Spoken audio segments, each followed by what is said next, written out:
오늘 하나님의 말씀 창세기 3장 1절입니다. 창세기 3장 1절입니다. 오늘 하나님의 말씀 창세기 3장 1절, 2절, 3절, 4절, 5절까지입니다. 창세기 3장 1절부터입니다. 그런데 뱀은 여호와 하나님이 지으신 들짐승 중에 가장 간교하니라. 뱀이 여자에게 물어 이르되 하나님이 참으로 너희에게 동산 모든 나무의 열매를 먹지 말라 하시더냐.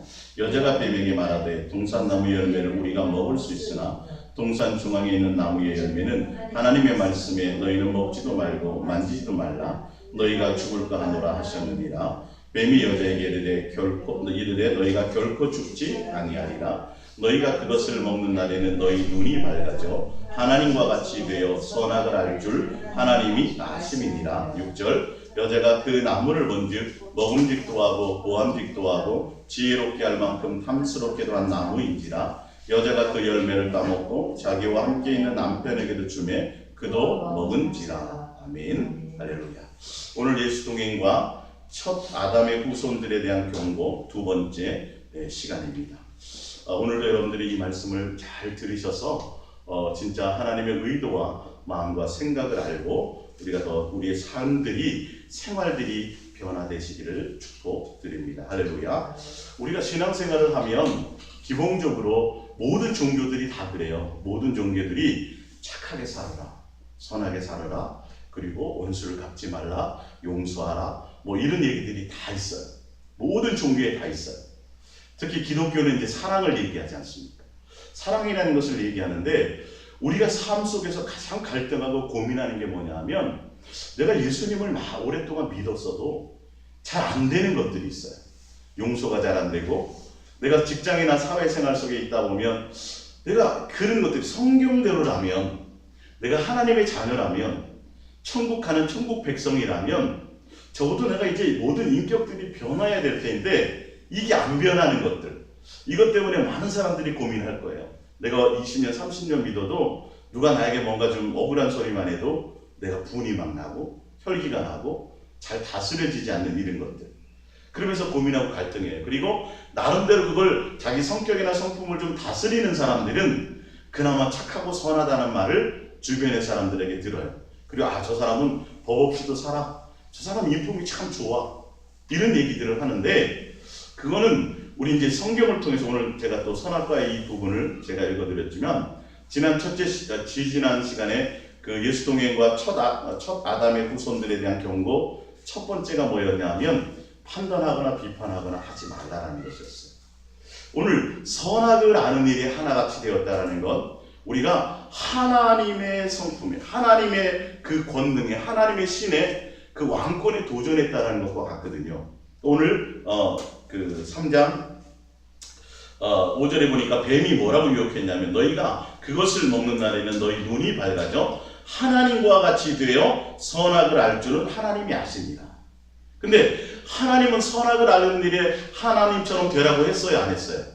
안 했어요. 하나님은 선악을 아는 나무를 너희는 창세기 3장 4절입니다. 5절입니다. 창세기 3. 너희는 먹지 말라라고 얘기했는데 사탄은 눈이 밝아져서 하나님처럼 선악을 아는 일에 네가 참여하라라고 이렇게 말씀하셨다는 거죠.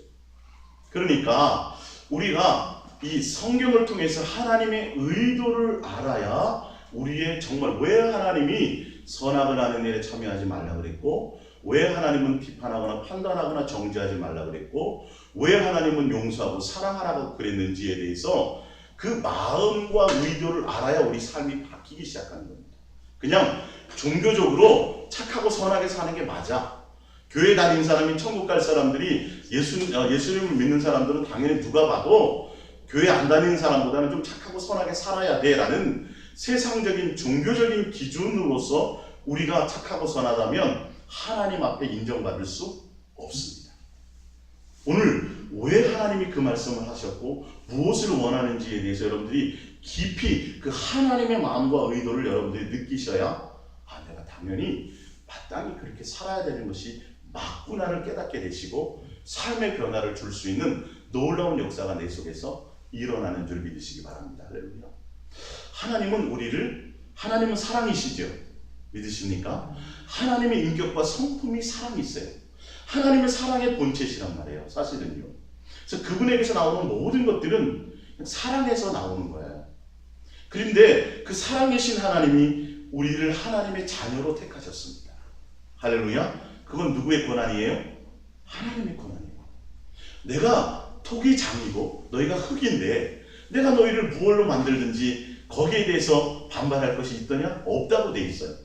하나님은 우리를 나무로 만들든지 새로 만들든지 뭘로 만들든지 상관이 없어요. 근데 하나님은 우리에게 은혜와 사랑을 베푸셔서 하나님의 자녀로 우리를 부르셨다는 거예요. 할렐루야. 그래서 하나님의 우리가 육체를 가진 피조물이긴 하지만 하나님이 우리에게 원하시는 건 뭐냐면 너가 나의 성품에 참여해서 사랑을 가지신 하나님의 그 성품에 참여해서 너와 내가 온전한 부모와 자식 간의 관계로서 온전한 사랑의 관계에 내가 하나가 되자, 한 가족이 되자 라는 하나님의 우리를 향한 창조의 의도가 있으셨다는 겁니다. 할렐루야. 이것부터 여러분들이 좀 개념 정리가 되셔야 돼요. 제가 계속 반복해서 말씀드리는데 신학에서 이걸 잘 안 다루기 때문에 제가 말씀드리는 거예요. 종교적으로만 하나님을 대하니까 기본적으로 우리가 창세기에 나와 있는 하나님의 선악과를 따먹지 말라고 하는 것과 왜 신학에 와서 하나님이 율법을 강화시키면서 더 마음으로 너희가 미워해도 살인이라고 왜 하나님이 그렇게 강력하게 말씀하시는지 그것에 대해서 우리가 좀 깨달아야 될 것입니다. 그건 하나님이 우리를 향한 의도를 아셔야 되는 거예요. 할렐루야. 하나님은 사랑이세요. 하나님 우리를 누구로 부르셨다고요? 하나님의 종이 아니라 자녀로 부르셨어요. 그래서 하나님은 우리에게 원하시는 것이 있어요. 너가 내 자녀가 맞느냐? 너가 내 자녀가 되기를 원하는데 그 하나님의 자녀가 되기를 원하는데 그렇다면 하나님의 자녀가 되기를 원하는 그 하나님이 우리에게 원하시는 것이 있어요. 다른 세상적인 것이 아니에요. 뭐예요? 하나님의 성품, 하나님의 마음, 하나님의 생각, 하나님의 그 도에 우리가 함께 참여하기를 원하신다는 거예요. 할렐루야. 우리가 세상을 볼 때도 그래요. 야, 저 아버지는 얼마나 참 대단한데, 저 아버지는 인격적이요, 저 아버지는 존경받고, 저 아버지는 성품도 그렇고, 저 아버지는 정말 많은 사람들에게 칭송을 받는 우리 마을에서 아주 대단하신 분인데 어떻게 저 자식은 어디서 도대체 나왔길래 아버지를 욕되게 하고 집안을 욕되게 하고, 우리가 그런 일들을 많이 해요, 안 해요? 많이 비유하잖아요, 그죠?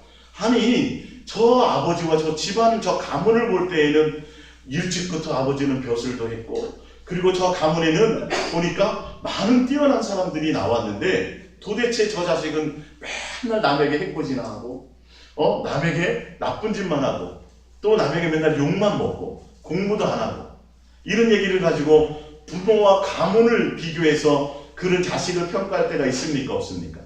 있지요. 그러면 아버지가 어느 날 자식을 불러요. 야, 도대체 너 왜 그러냐? 우리 너희 할아버지도 그렇고 그 할아버지도 그렇고 우리 가문에 너 같은 자식이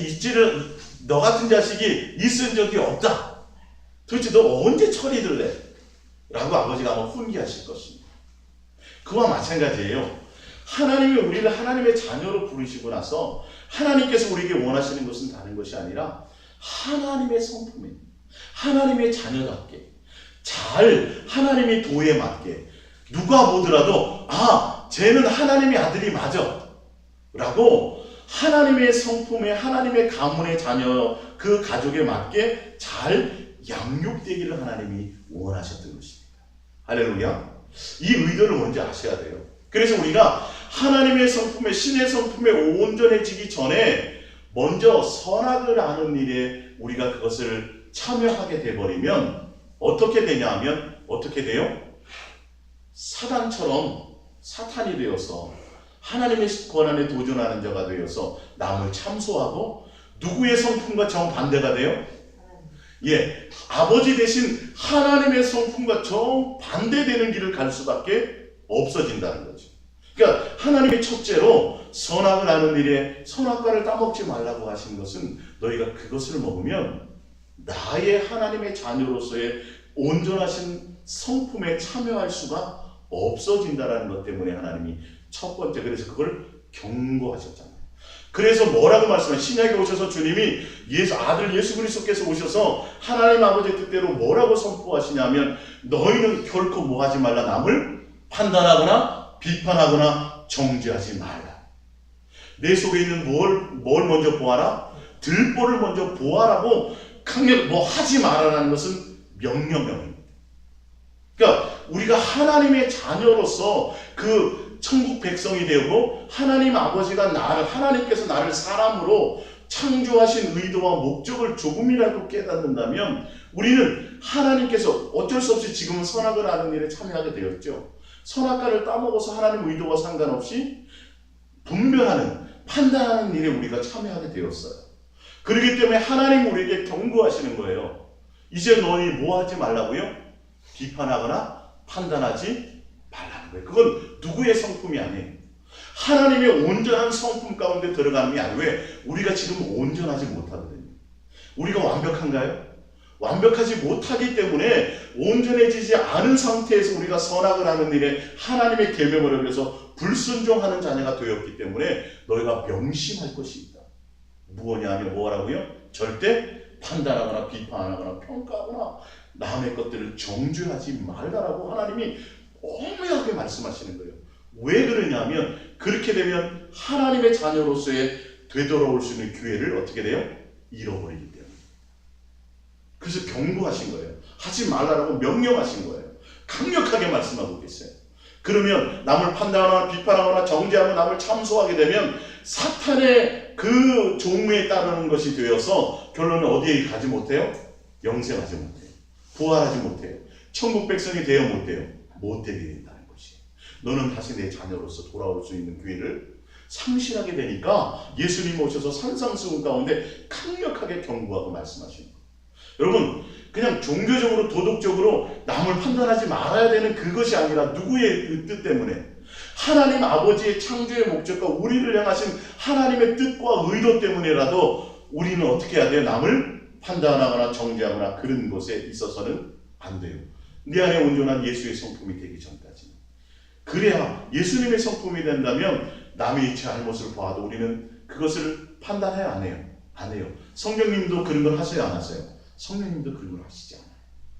그리고 오늘 두 번째 시간이 뭐냐면 두 번째 경고가 뭐냐면 하나님은 우리에게 그러기 때문에 네가 하나님의 자녀, 내 아들이 되기 위해서 천국 백성이 되기 위해서 너가 선악을 아는 일에 선악과를 따먹고 범죄함으로 선악을 하는 일에 참여하게 되었으니 또 한 가지 내가 명심할 것이 있는데 뭐냐 하면 너는 용서하라. 할렐루야. 용서하라. 이게 하나님의 의도예요. 용서하지 않으면 누가 될 수 없어요? 우리는 하나님의 자녀가 될 수 없어요. 하나님의 자녀로 일컬음을 받을 수가 없고 하나님의 신의 성품에 참여할 수 없고 결론을 영생할 수 없고 천국 백성이 될 수 없기 때문에 그렇게 말씀하십니다. 선악과를 따먹었기 때문에 선악을 하는 일에 참여했기 때문에 우리는 남을 판단하는 눈이 생겨지기 시작해요. 본능적으로 생겨요. 그래요, 안 그래요? 쉽게 되죠? 남을 에이 뭐 저 사람 저래.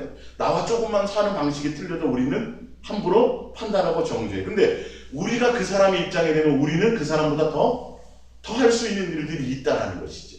이걸 순간순간 우리가 뭐 하는 거예요? 잊어버리고 망각하기 때문에 그냥 본능적으로 남을 비판하고 판단해요. 본능적으로 우리는 남을 뭐 할 수 없어요? 용서할 수가 없어요. 본능적으로 원수를 사랑할 수 있어요? 없어요? 없어요. 우리는 안 돼요. 그렇기 때문에 하나님이 강력하게 우리에게 경고하시는 거예요. 자, 봅니다. 우리 프린트블로 돌아가 보겠습니다. 왜 그러신지를 좀 더 자세하게 제가 말씀드리겠습니다. 로마서 5장 10절입니다. 로마서 5장 10절 시작. 곧 우리가 원수 되었을 때에 그의 아들의 죽으심으로 말미암아 하나님과 화목하게 되었은즉 화목하게 된 자로서는 더욱 그의 살아나심으로 말미암아 구원을 받을 것이니. 우리가 하나님과 뭐 되었었어요? 원수예요. 그러니까 잘 들으세요. 내가 내 이웃과 내 남편과 내 친척과 내 직장 상사와 내 직장 동료와 내 형제와 그거 원수는 나중에 문제예요. 첫 번째 우리 스스로 우리의 관계를 보셔야 돼요. 자꾸 내 주변에 벌어지는 상황과 연관을 짓지 마시고 나와 하나님, 아버지 되신 하나님과 자녀된 나로서의 그 관계를 먼저 볼 수 있는 눈이 있어야 돼요. 근데 우리가 무엇에서 속냐하면 자꾸 남들과 비교해. 자꾸 세상 사람들과 비교해. 그러니까 당연히 그 사람에게 나에겐 원수가 많지요. 근데 그걸 보면 용서할 수 있어요, 없어요? 안 되게 돼 있습니다, 근본적으로. 여러분의 눈을 누구의 관계로 봐야 돼요? 나랑 벌어져 있는 사람들과의 관계가 아니라 뒤를 돌아서 하나님과 나와의 관계를 먼저 봐야 돼요. 내가 하나님과 뭐가 되었어요? 먼저? 원수 되었다. 하나님이 나의 원수예요. 내가 하나님의 원수가 되었어요. 우리가 선악과를 따먹고 하나님에게 불순종하되 욕심을 따라 내 육체의 소욕을 따라 가게 되므로 하나님과 뭐가 되었다고요? 먼저 내가 하나님과 원수의 관계였었다는 거예요. 내 이웃이 하나님과 원수에 대한 관계는 나중에 문제고 일단 나를 보자는 거예요. 내 정체성을 보자는 거예요. 내가 먼저 다른 사람 판단하고 다른 사람 보기 전에 내가 하나님 앞에 뭐가 되었어요? 원수가 되어서 진노의 자녀였다는 거예요. 멸망의 자식이었고 마귀에 속해 있었어요. 하나님과 다시 화목할 수 있는 기회조차 없었어요. 영원한 지옥불에 갈 수밖에 없는 그런 흉악한 하나님과의 원수였다는 거예요. 인간까지 이 원수는 별것도 아니에요. 하나님 앞에 원수였어요. 근데 그 원수된 것을 누가 용서하셨어요? 하나님이 아들을 대신 화목제물로 죽이심으로 우리와 하나님의 관계를 다시 뭐 하신 거예요? 용서해 주셨다. 이걸 다 잊어버리고 있어요. 이 십자가의 사랑의 도가 하나님 우리에게 왜 그 은혜를 베푸셨는지에 대해서 잘 몰라요. 자, 우리 요한일서 3장을 한번 찾아볼게요. 한번 찾아보세요. 하나님의 의도를 좀 여러분들이 아셔야 왜 용서하지 않으면 안 되는지, 왜 비판하거나 판단하면 안 되는지를 알아셔야 돼요. 요한일서 3장 1절입니다. 요한일서 3장 1절 시작. 보라, 아버지께서 어떠한 사랑을 우리에게 베푸사 하나님의 자녀라 일컬음을 받게 하셨는가. 하나님이 우리에게 아들 예수 그리스도를 십자가에 못 박혀 죽이시면서 우리에게 사랑을 베푸셨는데 그 사랑을 베푸신 목적이 뭐예요? 하나님의 자녀로서의 다시 관계를, 신분을 회복하기 원하셨어요. 이후에 제가 이 부분을, 뒷부분을 더 읽어드리면서 더 구체적으로 설명드리겠고요. 하나님의 의도를 알아야 됩니다. 너희가 내가 너를 하나님, 나의 자녀로 불러서 내 한 가족이 되고 내 사랑의 성품에 참여하는 내 온전한 가족이 되기를 원하는데 너희들이 집을 나가고 마귀의 종로를 타며 원수가 되었지 않니? 내가 그래서 내 아들 예수 그리스도 독자 내 아들을 보내서 그를 내가 대신 너에게 주어서 죽이기까지 너희를 사랑함으로 다시 하나님은 나가 뭐가 되기를 원해요? 하나님의 자녀가 되기를 원하는데 하나님의 자녀가 되기를 원한다는 건 하나님의 무슨 성품에? 하나님의 온전하신 그 성품을 닮은 하나님의 온전한 자식이 되기를 원하는 거예요. 그러니까 우리 스스로가 좀 돌이켜 봐야 돼요. 과연 내가 지금 이런 생각을 품고 이런 삶을 살아가고 내가 정말 하나님의 자녀답게 내가 지금 생각하고 있는 것이냐. 천국 가는 건 나중 문제고, 예? 하나님의 신부, 예수님의 신부가 되는 건 일단 나중 문제고, 예수 그리스도의 그 십자가의 사랑 때문에 내가 예수님 믿고 내가 구원받았다고 생각하는 내가 과연 정말 진짜 하나님의 한 아버지이신 그 아버지 그 성품을 향해서 내가 그런 마음을 내가 품고 있는 것이 있는지를 스스로 좀 돌이켜봐야 됩니다. 이해가 되십니까? 하나님이 우리의 아버지시면 그분이 어떤 분이세요? 원수까지 용서하시는 분 아니세요? 그럼 우리는 당연히 어떻게 해야 돼요? 그렇게 그런 자녀로서 하나님의 자녀라면 그렇게 돼야 되는 게 정상이에요. 그걸 하나님이 우리에게 원하고 계신 거예요. 할렐루야. 자, 두 번째 프린팅을 봅니다. 시작. 에베소서 2장 3절입니다. 전에는 우리도 다 그 가운데서 우리 육체의 욕심을 따라 지내며 육체와 마음에 원하는 것을 하여 다른 이들과 같이 본질상 진노의 자녀였더니 긍휼이 풍성하신 하나님이 우리를 사랑하신 그 무슨 사랑이요? 큰 사랑을 인하여. 할렐루야. 우리는 다 하나님과 원수였어요. 내 욕심을 따라 불순종해가지고 마귀의 종로로 됐어요. 진노의 자식이었어요. 그랬는데 하나님이 무엇으로요? 우리를 긍휼하게 하시는, 우리를 그 긍휼이 풍성하신 하나님, 이게 누구의 성품이에요? 하나님의 성품이에요. 하나님의 성품은 긍휼하세요. 자비하세요. 인자하세요. 사랑의 성품을 갖고 계세요. 우리 아버지가 그런 분이세요. 그래서 우리가 그 아버지의 긍휼하심과 아버지의 그 사랑의 성품으로 말미암아 우리를 사랑하신 그 조그만 사랑, 큰 사랑, 큰 사랑으로 말미암아 5절입니다. 시작. 허물로 죽은 우리를 그리스도와 함께 살리셨고 너희는 은혜로 구원을 받은 것이라. 또 함께 일으키사 그리스도 예수 안에서 함께 하늘에 앉으시니. 할렐루야. 하나님 아버지의 그 긍휼하신 성품 때문에, 그 우리를 향하시는 그 사랑의 성품 때문에, 그 큰 사랑으로 말미암아 우리가 하나님과 원수에서 어떻게 됐어요? 화목해졌다고요. 마귀의 종로로 타든 것에 있어서 우리가 어떻게 됐어요? 구원을 받았다고요. 그 큰 사랑을 입은 자라고요. 할렐루야. 그러기 때문에 하나님은 뭐라 그랬어요? 너희도 용서하라.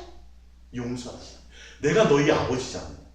내 아버지, 너희 아버지인 나의 성품이 이런 사랑과 긍휼과 자비와 인자이기 때문에 악인과 선인에게도 비를 주시는 그 하나님, 그런 내가 너희 아버지이기 때문에 너가 나의 자녀가 되기를 원하고, 내가 너희가 내 자녀가 되기를 원해. 그렇기 때문에 너희는 뭐 해야 된다는 거죠? 남을 비판하거나 판단하지 말고 뭐 하라는 거죠? 용서하라. 너희 아버지인 나의 마음과 나의 성품과 나의 생각을 좀, 그것에 좀 참여하라는 거예요. 그게 하나님은 우리를 향한 간절한 소망이 있어요. 할렐루야. 종교적으로는요, 우리가 용서할 수 없어요. 몇 번 참으면 많이 참아요? 세 번. 성경에 이제 뒤에 나오지만 베드로에게 몇 번 참으라 그랬어요? 70번에 7번. 이건 종교적인 것을 얘기할까요? 영적인 신앙적인 것을 얘기할까요? 영적인 것을. 내가 아버지의 마음을 깨달아야, 그 아버지가 왜 그러셨는지 내가 이게 인격적으로 동의가 돼야 정말 그 원수 같은 사람을 자연스럽게 어떻게 할 수 있어요? 용서하고 하나님의 성품으로 이것이 보여지기 시작한다는 것입니다. 할렐루야. 예. 자, 로마서 3장 23절입니다. 시작. 모든 사람이 죄를 범하였음에 하나님의 영광에 이르지 못하더니 그리스도 예수 안에 있는 속량으로 말미암아 하나님의 은혜로 값없이 의롭다 하심을 얻은 자 되었느니라. 할렐루야. 모든 사람이에요. 내 원수인 저 사람도 하나님과 뭐였고요? 원수였고, 특히 나도 하나님과 원수였어요. 근데 하나님이 돈 주고 용서했어요. 돈 받고 용서했어요. 아들을 예수 그리스도 안에서 속량하신 아들을 대신 십자가에 못 박혀 죽으시면서까지 돈으로는 살 수 있어요? 없어요? 안 돼요. 그런 가치로는 할 수가 없어요. 그래서 하나님 자신이신 그 아들을 십자가에 못 박혀 죽이시면서까지 우리를 속량하셨는데 돈 받고요? 아니면 공짜로요? 예? 값없이요. 값없이. 우리가 이것을 좀 느껴야 된다니까요. 내가 예수 그리스도의 십자가의 죽으심으로 하나님이 나를 얼마나 사랑하시고 하나님 나에게 얼마나 큰 관심이 있으셨으면 그 아들을 대신 죽이시면서 용서하시면서까지 우리에게 대가를 원했어요? 안 원했어요? 안 했어요. 값없이 우리를 용서해요. 그게 누구의 성품이에요? 누구의 성품이에요? 우리 하나님 아버지. 우리 아버지의 성품이세요. 아버지는 우리에게 그런 큰 용서를 주시면서까지 사랑하는 아들을 죽이면서까지 우리를 구원해 주시면서도 뭐 없이요? 값 없이, 대가 없이 그냥 우리를 용서하시는 그 큰 사랑을 가지신 분이 누구세요? 여러분, 우리의 누구세요? 아버지. 여러분, 이 아버지를 좀 느끼셔야 돼요. 할렐루야. 아버지의 그 큰 사랑을 좀 느끼셔야 돼요. 그것이 십자가의 사랑인 것을 좀 아셔야 돼요. 내가 진짜로 십자가의 사랑을 알고 믿는다고 한다면 그 하나님의 아버지의 나를 향한 그 큰 사랑의 의미가 무엇인지 깨달아야 우리가 변해질 수 있다니까요.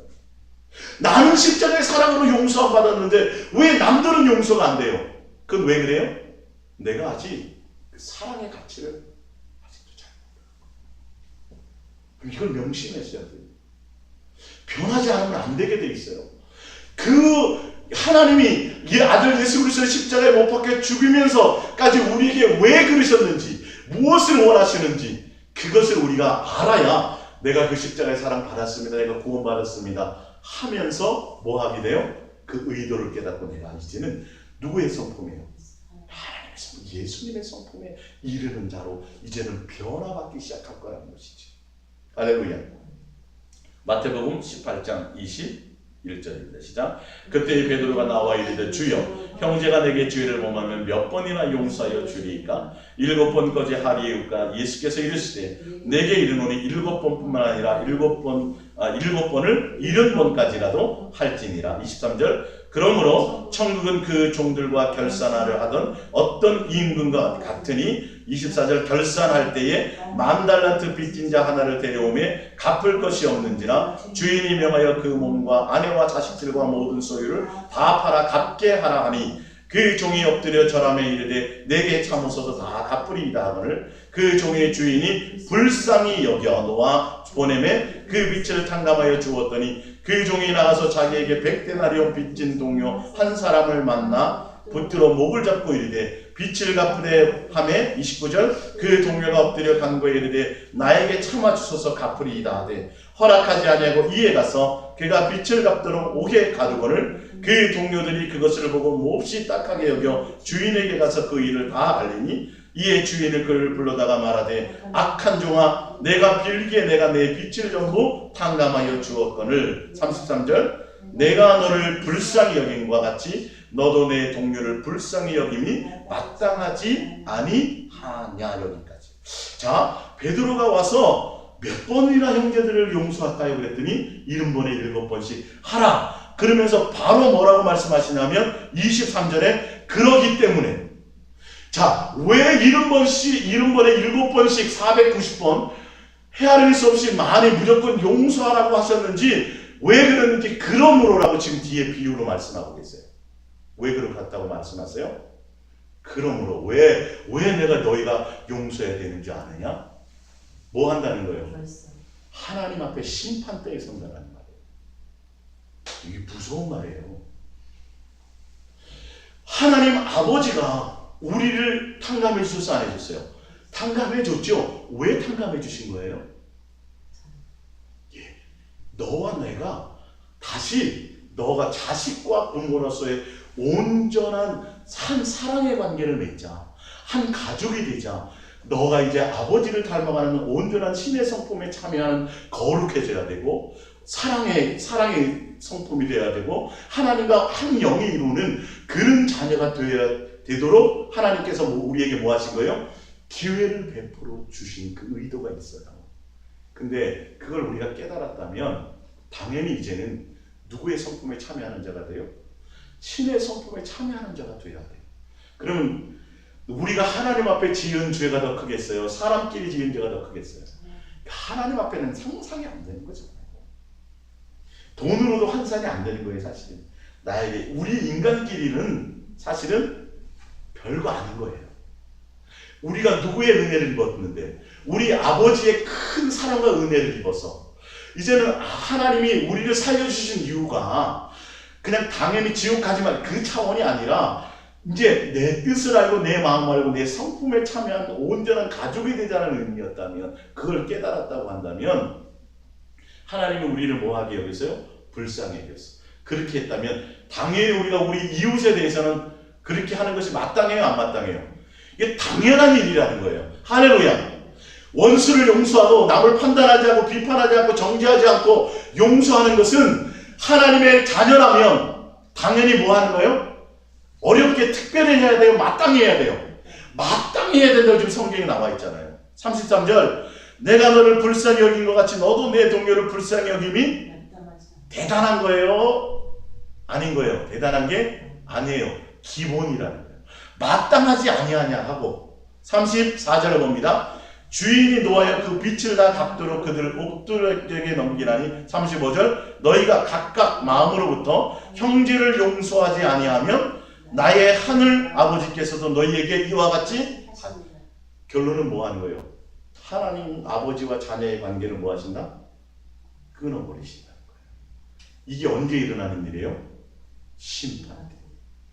우리 여러분 잘 들으세요. 내가 예수 그리스도를 믿음으로 내가 십자가의 구원의 은혜를, 피의 구속의 은혜를 받았다고 한다면 내 그것을 통해서 삶의 현장에서 하나님의 자녀답게 모든 일들이 열매 맺지 못한다면 그 결산을 나중에 어디에서 받는다고요? 심판대 앞에서 다 결산을 받을 것이에요. 진짜 그런지 안 그런지 봅니다. 로마서 찾아봅니다. 로마서 14장.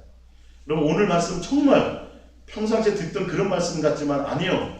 그런 말씀의 내용과 전혀 각도가 지금 틀린 거예요. 로마서 14장입니다. 로마서 14장 4절을 볼게요. 로마서 14장 4절.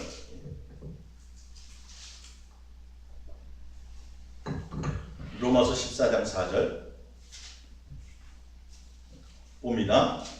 로마 14장 4절 시작. 남의 하인을 심판하는 너는 누구냐? 그가 서 있는 것이 다 넘어지는 것이 자기 주인에게 있으며 그가 세움을 받으리니 이는 그를 세우는 권능이 누구에 있다고요? 주께 있습니다. 모든 권한이 다 누구에게 있어요? 주님께 있어요. 자 14절을 볼게요. 10절을 볼게요. 10절 시작. 내가 어찌해 내 형제를 비판하느냐? 어찌해 내 형제를 업신여기느냐? 우리가 다 하나님의 어디에 서래요? 심판대 앞에? 예. 여러분 우리가 십자가의 그 하나님의 그 큰 사랑을 말미암아 구원의 긍휼을 입고 십자가의 그 피의 보혈을 우리가 죄 씻음을 받았단 말이에요. 그렇죠? 원수에서 노임바 되었단 말이에요. 그렇죠? 그렇게 되었으면 마땅히 우리는 어떻게 돼야 돼요? 하나님의 자녀답게 하나님의 성품에 참여하는 자로 비판하거나 판단하거나 그렇지 않고 하나님이 그런 성품이시기 때문에 우리는 용서하는 자가 되어야 돼요. 그렇지 않다면 반드시 어떻게 된다고요? 어심여기거나 남을 판단하거나 정죄한다면 우리가 반드시 결산하는 날이 오는데 어디서요? 심판대 앞에 서리라. 11절 기록되었으니 주께서 이르시되 내가 살았노니 모든 무릎이 내게 꿇을 것이요 모든 혀가 하나님께 자백하리라 하였느니라. 이러므로 우리 각 사람이 자기 일을 하나님께 뭐 한다고요? 짓고 하리라. 할렐루야. 저 사람 하나님 아버지 저 사람 하나님께 은혜를 받고 용서함을 수없는 것을 탕감받았는데 저 사람 나를 용서해 주지 않았어요. 얘기한다 안 한다? 한다. 여러분 지옥 갈까봐 두려움으로 하는 일이 아니어야 돼요. 이것은 용서하거나 남을 판단하거나 이거는 지옥 갈까봐 여러분 용서해야 돼. 이게 아니라니까요. 누구를 알아야 돼요? 하나님이 내 아버지인 것을 알아야 돼요. 하나님이 그런 것 때문에 심판하신다는 거예요. 아들아 내가 너를 이렇게 사랑해서 내가 너에게 요구하는 것은 다른 것이 아니라 내 아들처럼 좀 되어준 내 성품을 내 신의 성품에 참여해서 아들 예수 그리스도의 성품에 참여해서 그런 거 성령의 소욕을 따라 살면서 내 아들처럼 살기를 원하는데 이것을 행하지 않는다는 삶의 현장이 있어. 그렇기 때문에 어떻게 돼요? 결론은 관계가 없는 거예요. 내가 하나님의 자녀라면 하나님의 성품이 나타나야 되는데 관계가 없는 거예요. 아무도 누구도 인정해 주지 않아요. 이해가 가십니까?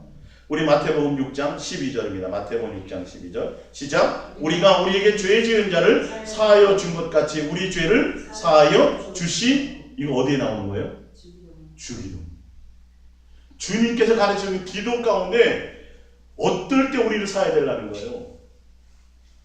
우리에게 죄 지은 자.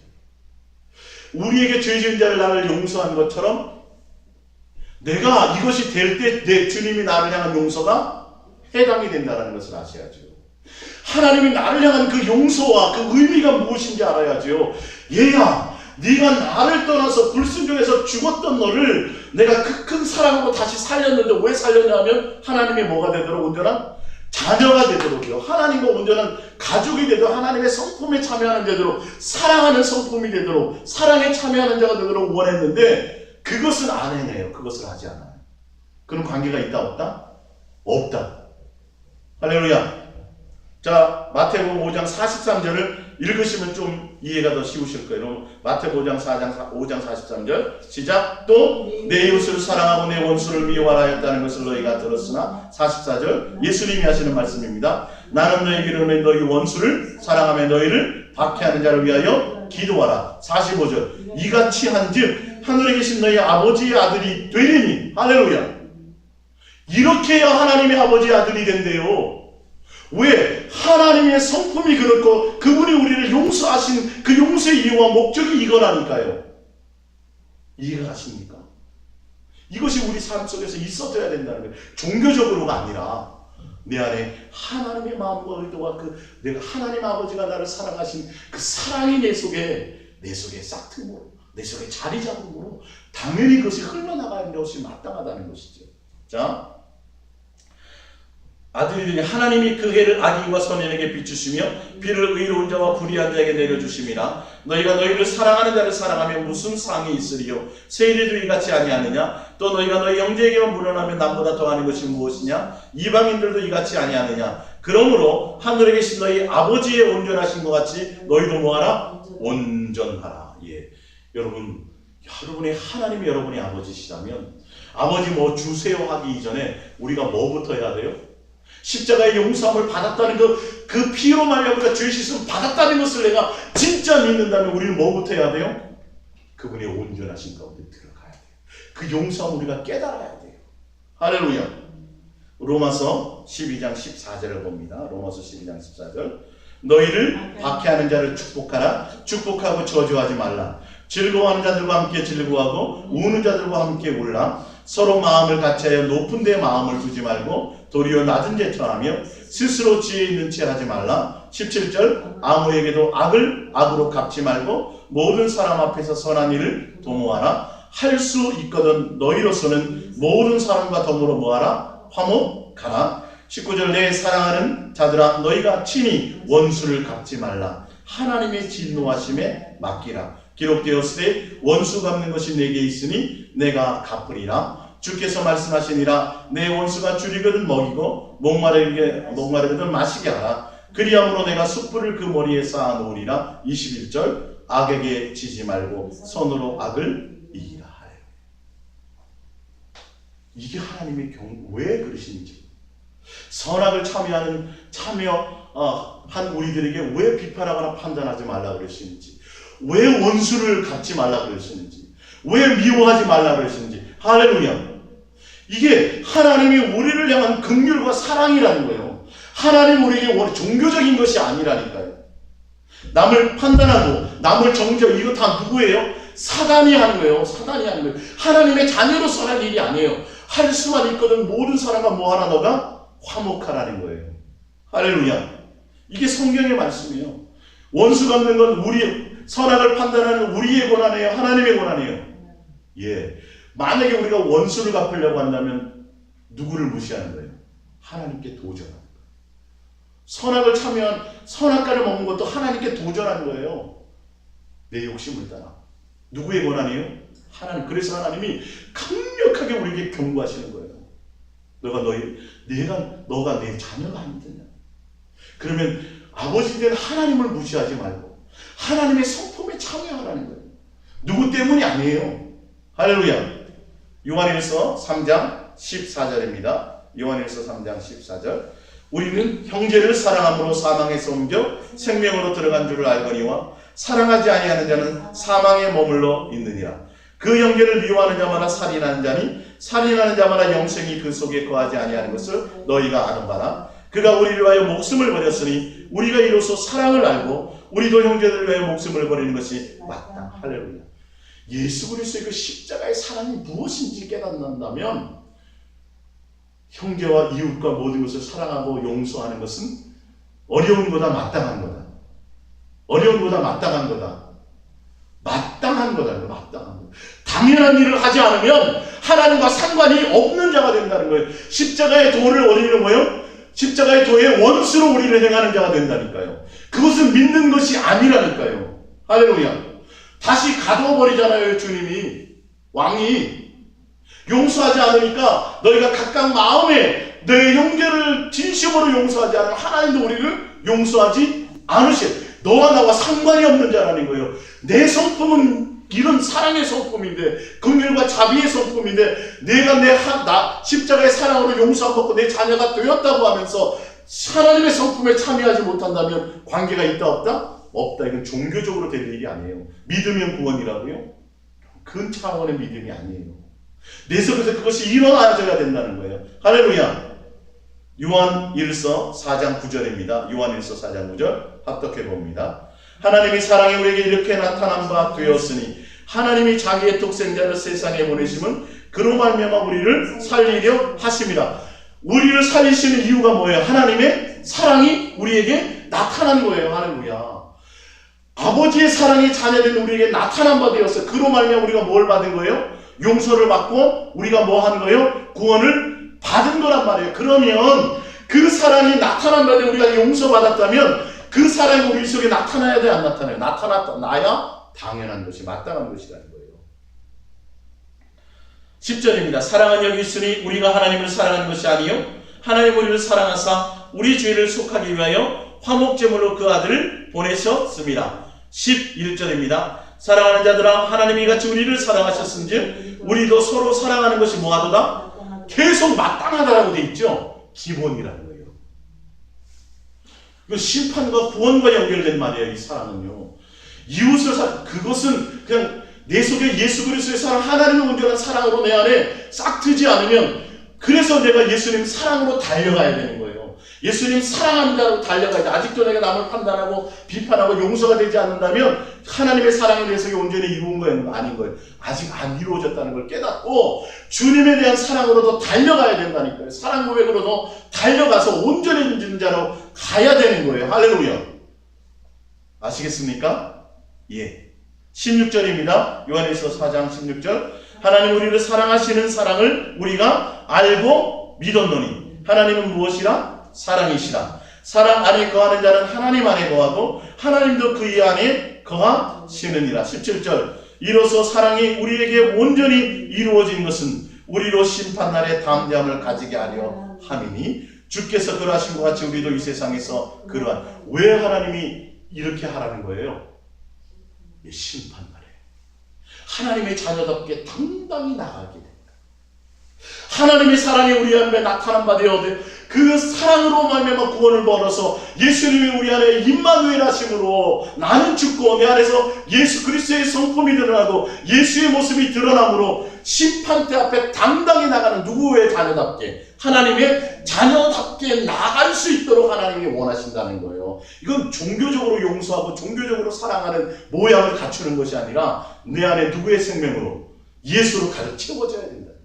하나님의 성품으로 가득 채워져야 된다는 거예요. 내가 죽고 내 기분과 내 감정과 내 기준을 따라 내가 하나님 되었던 곳에서 이제는 나는 죽고 내 안에 예수 그리스도께서 사심으로 주님에 대한 사랑으로 채워짐으로 온전해지는 거예요. 온전해지는 거예요. 18절. 사랑 안에 두려움이 없고 온전한 사랑이 두려움을 내어쫓나니 두려움에는 형벌이 있습니다. 두려워하는 자는 사랑 안에서 온전히 이루지 못하였느니라. 19절. 우리가 사랑하면 그가 먼저 우리를 사랑하셨습니다. 누구든지 하나님을 사랑하느라고 그 형제를 미워하면 이는 거짓말하는 자니 보는 바 그 형제를 사랑하지 아니하는 자는 보이지 못하는 바 하나님을 사랑할 수 없느니라. 우리가 이 계명을 주께 받았으니 하나님을 사랑하는 자는 또한 그 형제를 사랑할지니라. 할렐루야. 왜 그래야 되는지 이해가 가십니까? 이제는요. 심판대 앞에 선다고요. 너가 이렇게 많은 것을 탕감받았으면서 왜 하나님 아버지로 자녀로서 회복해서 권세를 회복했고 아버지의 사랑으로 내가 긍휼을 입었으면서도 네가 하나님의 자녀로서 인정을 받는데 왜 하나님의 아버지의 자녀답게 살지 못했느냐? 하나님의 아버지의 자녀답게 왜 용서하지 못했냐는 거예요. 왜 모든 사람과 화목하지 못했냐는 것이에요. 그 안에 그렇다면 하나님의 사랑이 있다 없다? 하나님 안에 계시다 안 계시다? 안 계시다. 여러분 이거 명심하셔야 돼요. 종교적으로 누구에게 칭찬받고 인정받는 것이 중요한 것이 아니라 하나님이 나를 용서한 용서를 인정하지 않는다는 거예요. 다시 어떻게 한다고요? 너 갚아라 이런다고요. 다 갚으라고 얘기하신다는 거예요. 할렐루야. 이해가 가십니까? 우리가 사랑하면 그가 먼저 우리를 사랑하셨습니다. 누구든지 하나님을 사랑하느라고 그 형제를 미워하면 무슨 말이냐면 우리가 십자가의 그 사랑으로 말미암아 우리가 죄 씻음 받았습니다. 구원 받았습니다라고 하면서 뭐 하지 못하면 남을 용서하거나 이웃을 형제를 사랑하지 못하면 원수를 용서하거나 사랑하지 못하면 그를 위해서 우리를 기도하지 못하면 구원이 내 속에 있는 것이 아니다. 구원을 이룬 것이 아니다. 하나님의 온전한 자녀로서의 모습을 갖춘 것이 아니라는 거예요. 하나님은 뭘 원하세요? 내가 사랑이다. 내가 너희를 용서한 그 사랑이 너희 안에 있어서 하나님과 하나가 되자는 거예요. 그 사랑의 성품으로 하나가 되자는 거예요. 할렐루야. 그래서 우리가 예수님을 사랑합니다 고백하며 그 사랑을 향해서 달려가야 되는 이유가 그것 때문이에요. 그 사랑이 내 안에 부음받아야 돼요. 성령으로 로마서 5장 5절처럼. 할렐루야. 하나님의 사랑이 내 마음에 성령을 통해 부음받아져서 그 사랑으로 넘쳐서 당연히 하나님의 자녀다운 모습들이 내 열매 속에 나타나는 증거라는 거예요. 그 열매들이 나중에 하나님 앞에 심판 앞에 서는 열매로서 나타난다는 거예요. 잠언서 17장 9절입니다. 허물을 덮어주는 자는 사랑을 구하는 자요 그것을 거듭 말하는 자는 친한 벗을 이간하는 자니라. 여러분이 하나님의 자녀가 맞습니까? 하나님의 사랑으로 구원함을 받았습니까? 자, 그러면 요한복음 15장 마지막으로 찾아보면서 말씀을 맺습니다. 당연히 해야 될 걸 보세요. 요한복음 15장입니다. 요한복음 15장입니다. 요한복음 15장 4절입니다. 요한복음 15장 4절. 내 안에 거하라 나도 너희 안에 거하리라. 가지가 포도나무에 붙어있지 않으면 스스로 열매를 맺을 수 없음 같이 너희도 내 안에 있지 않으면 그러하리라. 나는 포도나무에 너희는 가지라. 그가 내 안에 내가 그 안에 거하면 사람이 열매를 많이 맺나니 나를 떠나서는 아무것도 할 수 없음이라. 사람이 내 안에 거하지 아니하면 가지처럼 밖에 버려 마르나니 사람들이 그것을 모아다가 불에 던지느니라. 너희가 내 안에 거하고 내 말이 너희 안에 거하면 무엇인지 원하는 대로 구하라. 그리하면 이루리라. 너희가 열매를 많이 맺으면 내 아버지께서 영광을 받으실 것이요 너희는 내 제자가 되리라. 아버지께서 나를 사랑하신 것 같이 나도 너희를 사랑하였으니 나의 사랑 안에 거하라. 할렐루야. 우리가 하나님의 자녀라면 예수님이 포도나무 우리는 가지예요. 그러면 절로 나무를 열매를 맺는데 무슨 열매를 맺어요? 사랑의 열매를 맺는다. 내가 사랑의 열매를 맺지 못한다는 건 포도나무에 붙어 있어요? 안 붙어 있는 거예요? 붙어 있는 거 아니에요? 안 붙어 있는 거예요. 하나님의 자녀가 아니라는 거예요. 여러분, 그러기 때문에 하나님이 아담의 후손인 우리에게 경고하세요. 첫 번째 판단하거나 비평하거나 정죄하지 말고. 두 번째는 뭐 하라고요? 다 용서하라. 원수를 용서하라. 그를 뭐하라? 사랑하라라고 얘기합니다. 이거는 명령이에요. 경고예요. 무엇 때문에요? 하나님 아버지가 거룩하시고 하나님 아버지가 온전하신 성품을 갖고 있고 하나님 아버지가 사랑과 긍휼과 자비와 그 성품을 가졌기 때문에 하나님 아버지의 사랑으로 용서함 받아서 자녀가 되어 너희는 마땅히 뭐 해야 된다는 거죠? 하나님의 사랑의 성품에 참여하는 자가 되어야 된다는 것을 말씀하고 있어요. 이 열매가 우리 속에 있어져야 돼요. 그러기 위해서 우리가 노력해야 했어요. 종교적으로 우리가 포장해요? 그렇지 않아요. 우리의 마음이 진실함과 깨끗함으로 누구를 더 사랑함으로 달려가야 돼요? 예수님을 사랑하는 곳에 있어야 돼요. 사랑의 고백을 더 해야 돼요. 고백합니다. 예수님만 사랑합니다. 할렐루야. 우리 이렇게 달려가야 돼요. 주님을 향해서. 이것을 이루어야 돼요. 이 세상에 다른 종교적인 뭔가 열심을 가지려고 하지 마시고 우리의 마음에 주님의 사랑이 부음받아요. 내가 주를 향하여 내 마음에 할례하여 주셔서 주님과 온전한 사랑의 성품에 참여하는 자가 되어야 된다는 거죠. 그러기 위해서 우리는 종교적인 자가 아니라 하나님의 자녀답게 가야 될 줄 믿습니다. 할렐루야. 우리 이 말씀 붙들고 우리 이 시간 다 같이 기도하겠습니다. 우리가 신의 성품에 참여하는 하나님의 의도를 아는 자로서